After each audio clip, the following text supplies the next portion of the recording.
Heute soll es mal um Begrifflichkeiten gehen. Egal ob Faschismus, Sozialismus, Kommunismus und viele weitere Ismen, man kann sie alle zusammenfassen unter Kollektivismus. Was ist das? Naja, das ist das Gegenstück vom Individualismus. Auf den ersten Blick erscheint es so, als ob es hier darum geht, die Gruppe zu bevorteiligen, also die Mehrheit. Am Ende des Tages haben wir ja gesehen, wie das zum Beispiel im Kommunismus ausgegangen ist. Da war ja die Ideologie, man gäbe den Leuten die Produktionsmittel wieder zurück und schaffe das private Eigentum ab und alle leben glücklich und frei und gleich und hast du nicht gesehen. Haben wir ja gesehen, wie gut es funktioniert hat. Am Ende des Tages waren die Leute die Besitzer von etwas, also auf dem Papier.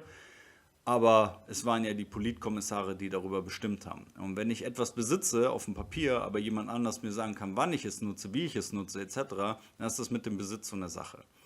Das heißt, der Kollektivismus ist eigentlich nichts anderes außer der Versuch, den Leuten vorzugaukeln, es geht um sie, aber am Ende des Tages geht es wieder um andere Leute. Jemand, der das noch viel besser zusammenfassen kann, ist der Autor von dem berühmten Buch Die Kreatur von Jekyll Island. Ein Buch, wo es darum geht, wie die Fed, also die Federal Reserve, die amerikanische Notenbank, entstanden ist und sich ausgebreitet hat. Und dieser Herr hat genau erkannt, was das Problem ist mit kollektivistischen Ideen. Film ab. If we stripped away all of these words, like communism versus capitalism versus socialism, fascism, Nazism, left versus right, conservative versus liberal, all of these words get in the way. The whole ideology boils down to a choice between two things.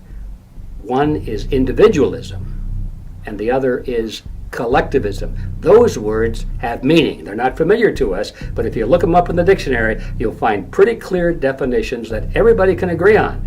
You may not like the definition. You might say, well, I prefer to be a collectivist rather than an individualist, but it's pretty clear what it means.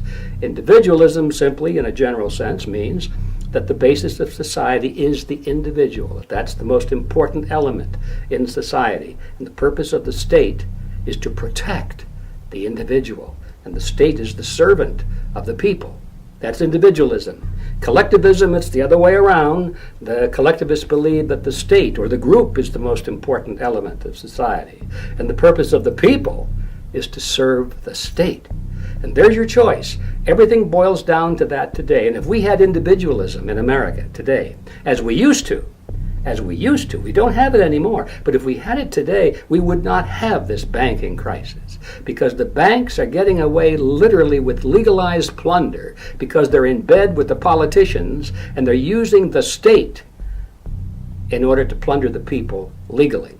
If people understood that, they wouldn't go into the streets and say, get rid of capitalism. What they'd be saying is, let's get rid of socialism, let's get rid of communism, let's get rid of fascism, let's get rid of collectivism. That's the real word that covers all of that, and let's go back to individualism. Now, within that discussion of capitalism and socialism and left versus right, if you want to really look at the word capitalism, you could say, okay, let's deal with that. Let's accept that word. What does that mean? As I said before, classically it means the private ownership of property and the means of production. But as I also said, all property and means of production is owned by someone. But there could be within that definition two types of capitalism. One would be free enterprise capitalism. That means the private ownership of property and the means of production by individuals, and they're competing with each other in the free market.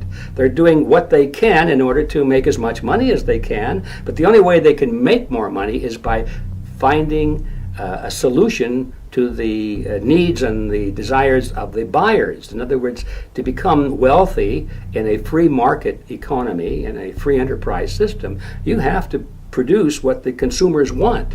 Otherwise, your competitor will do it and you're out and he's in. But in the other kind of capitalism, which I call monopoly capitalism, that's the system we're living under today.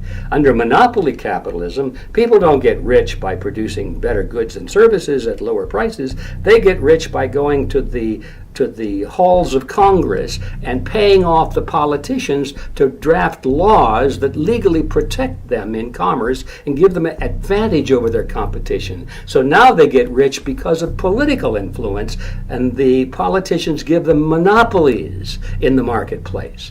That's the kind of capitalism we have today. And so it's clear as black and white. Free enterprise capitalism is the basis of individualism.